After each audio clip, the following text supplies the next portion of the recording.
Hello again, everyone, and welcome back to Reddit Aliens. I'm John, and as always, again, thank you so much for being here. Pretty serious topic, but let's go for it.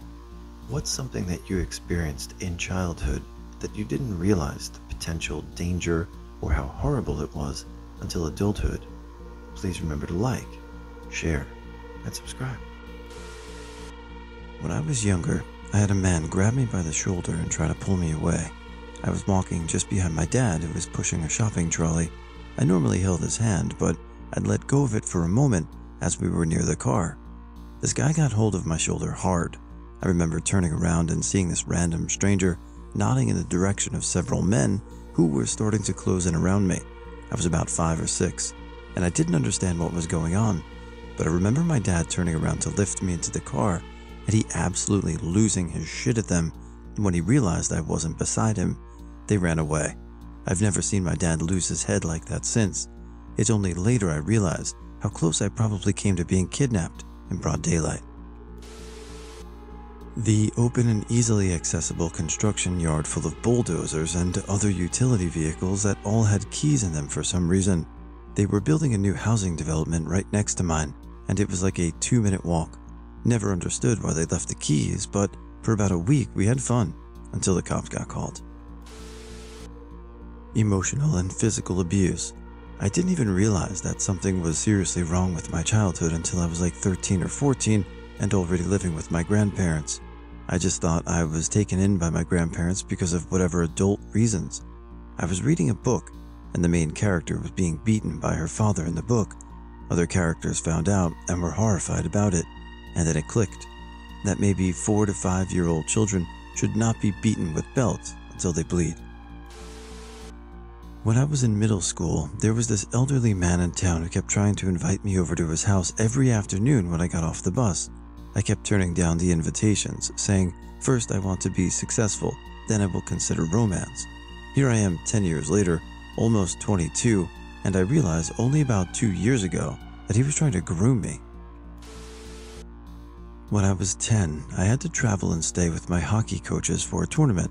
My parents had to work or travel that weekend, so they weren't available. The motel we stayed in didn't have extra cots, so I ended up sleeping in the bed with one of my coaches. They weren't watching porno on the TV, but I remember there was a lot of nudity, not appropriate for my age for sure. Something must have felt off, because I ended up sleeping in the closet both nights. Nothing happened, but it really shows you how young athletes can end up in situations where they are extremely vulnerable to sexual abuse or assault. My dad had an anger problem which prevented him from being able to be the emotional support my mother needed, so she sought that support from me. The psych term for this is surrogate parenting. I was just a little kid, but she came to me to discuss problems with her marriage, her job, her social life. She used to vent all of her issues with my dad to me. I was, as the term implies, a surrogate for my father. It wasn't until I went to graduate school in psych in my early 40s that I learned this is a form of emotional abuse. Obviously, I read a lot of these stories, so it just goes and goes and goes, but every once in a while I read something and it strikes a chord, and this reminds me a little bit of my own personal life, so thank you. I never heard of this before, but I think I feel it. When I was little, I wouldn't eat. I guess I had a very low appetite and was underweight. My mother would hold my face and put the food in forcefully, and I'd cry and cry about it. I would take an hour to finish a meal, and my mother would slap me and hit me, and once she locked me in the storage room, which was pitch black. Now I have a rocky relationship with food. One time my family went to a city that's by the seaside. The weather here is sunny 8 months a year, so naturally this city is almost always full of tourists. It was also known for its old architecture and many locally known artists, so a lot of small private museums, statues, and fountains everywhere. The area we chose to rest from the heat was open and buzzing with people. My parents wanted to explore more, but me and my sister, being the unmotivated, edgy, and cool teenagers, opted to stay sitting on the bench since it was all too tiring and boring for us. We agreed that we would stay here, and my parents would meet us sometime later. We were talking about nothing in particular when an older man, he was 50 or even older, sat on the other end of the bench asking if it was okay. We just shrugged, we didn't care, as long as he wasn't bothering us. He then started talking to us in English since we looked nothing like the locals. Our skin, hair, and eyes are very light-colored, something that's uncommon here. He started with small talk, complaining about the hot weather and such, and then asked all kinds of personal questions, like what was our favorite subject in school, did we have any pets, what were our hobbies, etc. He stated that we must dance and sing, since we were so beautiful. What the F? I was 14 at the time, my sister was 13, and we both still looked like kids at that age. Anyways, the subject of hobbies continued, and we told him that we were more into sports, outdoor activities, and drawings. With every passing question, we were more and more reluctant to answer, but still did, as we thought it would be rude not to answer. We were raised well. It was obvious that we weren't very engaged in the conversation. Sometime later, he asked if we were alone. We replied that our parents are somewhere around here. He then remembered that we liked drawing and said that he was an artist and had a studio not far from where we were sitting. He could take us there and show us his work.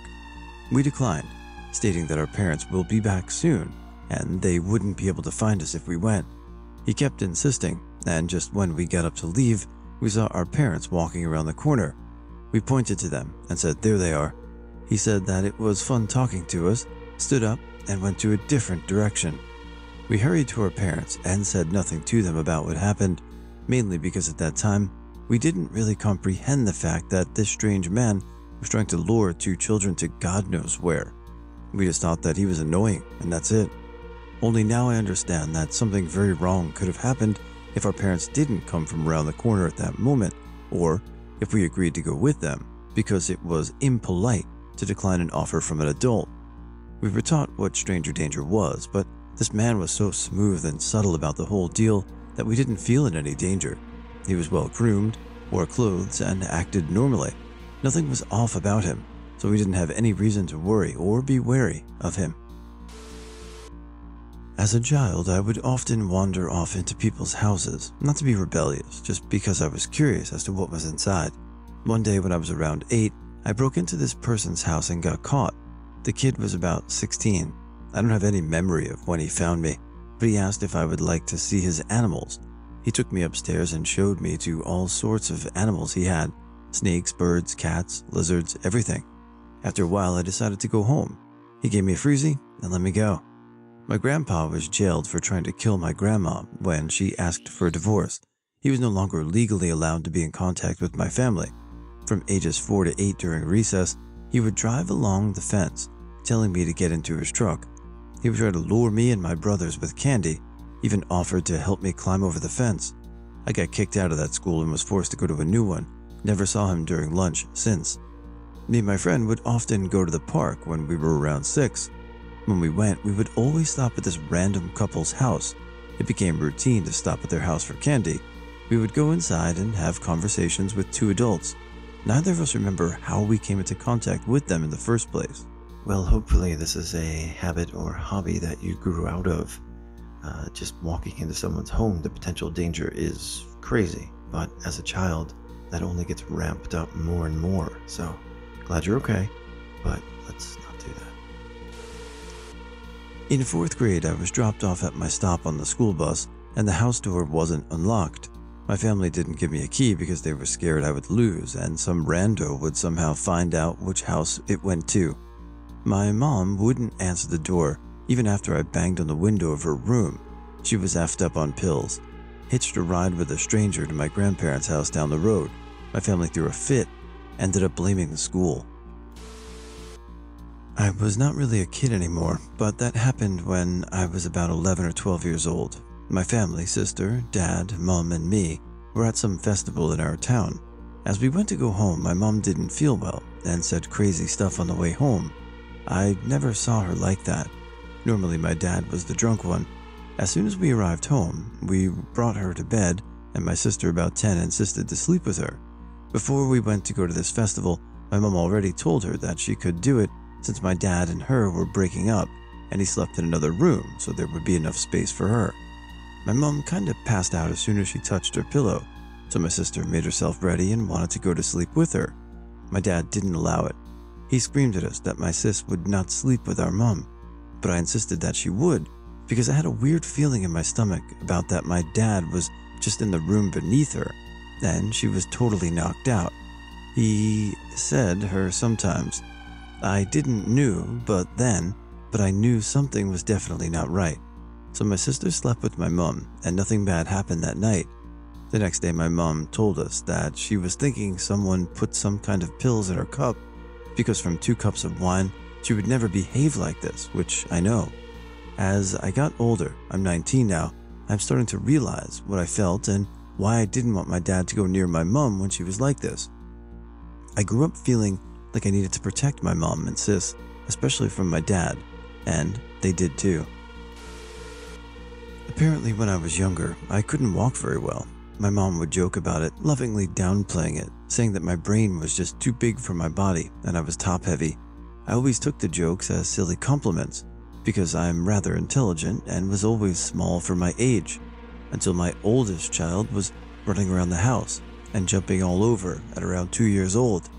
I was adopted by my parents when I was almost 3 years old. From what I've learned from my parents and older sister, I was severely neglected by my bios. What I thought was a funny little story was really the reality that I was never taught to walk. Combined with malnourishment, sis remembers me with a distended belly from starvation, and I realized as an adult just how bad off I was and just how much love and care my parents gave me. I have a few more examples of how the early neglect affected my young life, and it certainly had lasting impact on me as an adult, but that was the biggest WTF moment I ever had about my childhood. Physical abuse and parents using obscene things as punishment when I grew up, and my friends and parents didn't treat me like how my parents did if I got something wrong.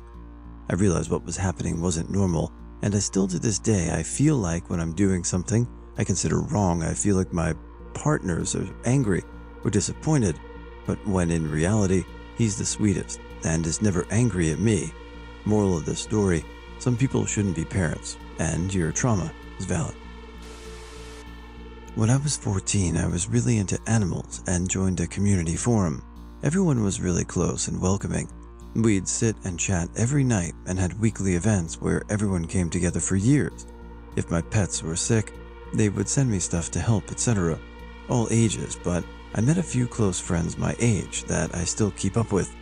Ended up talking to a guy in our group frequently who was 27, had many mental and health issues, and I didn't understand what grooming meant at the time. Though we were friends, video chatted, called each other, got my address, and he started to send me detailed letters about how he wanted to die, but I was his closest friend. I made him feel better, and he wanted to meet in person. When he turned 28, he told me he almost went through with it until I had called him. He was with friends and told them that I was his age and they wanted to meet me. He started asking for pictures and sent me sexual videos of himself. When I turned 15, I called it my present. When I started to back away, he said he was in love and told his friends and family the truth about me, said he didn't care anymore. Then he vanished for a few weeks and suddenly reappeared briefly, stating he had to take a job in another country and he wasn't supposed to talk to me, but he wanted to let me know where he was. Never heard from him again, and I'm thankful it didn't continue further. When I was younger, I lived in a very rural village. I was around 7, and a friend came over, and we went out with my sister, tagging along too. We were just walking and talking, and without realizing, we'd wandered about 8 miles out of the village and got completely lost. We stumbled on a man and asked him where we were, explaining we were lost. He kindly, in our minds anyway, offered to give us a lift home, so we jumped in his car and away we went. We were very lucky that he was genuine and did indeed just give us a lift home. As an adult, I now see how differently that could have turned out. Reading this makes me aware that by and large now in our society, we feel that there are more bad people than good people, which is far from the truth, but it's still not worth the risk or the chance, and kind of sad that that's where we are. I remember being with our mother, brother, and sister. I was probably 12, my brother was 9, and my sister was 2. We'd been out shopping all morning and stopped at a cafe for hot chocolate. We ordered and headed to the seating area, not quite tables. This homeless man comes up to us, introduced himself, and just starts talking. He asked me and my brother all kinds of questions. Where do you live? How old are you? What are you studying in school? I remember feeling very uncomfortable and not really answering. I kept looking over at my mother, who was just standing there looking stern, not saying anything. I could tell that she was angry with me though, and I couldn't figure out why, which just made me even more uncomfortable. Meanwhile, my younger brother was answering all this guy's questions. We left the cafe, and the minute we got in the car, my mother started lecturing us on how we shouldn't have answered the man's questions, and how we gave away too much personal information, how we put the entire family in danger by doing so. She said that I should have been more responsible since I was the oldest, and that I had let my siblings down and put them in danger. I remember being so frightened that I spent the rest of the weekend pacing in front of the living room window, keeping a lookout for the homeless man we'd seen in the cafe 2 towns over. Years later, it occurred to me that she was the adult in that situation. She should have spoken up.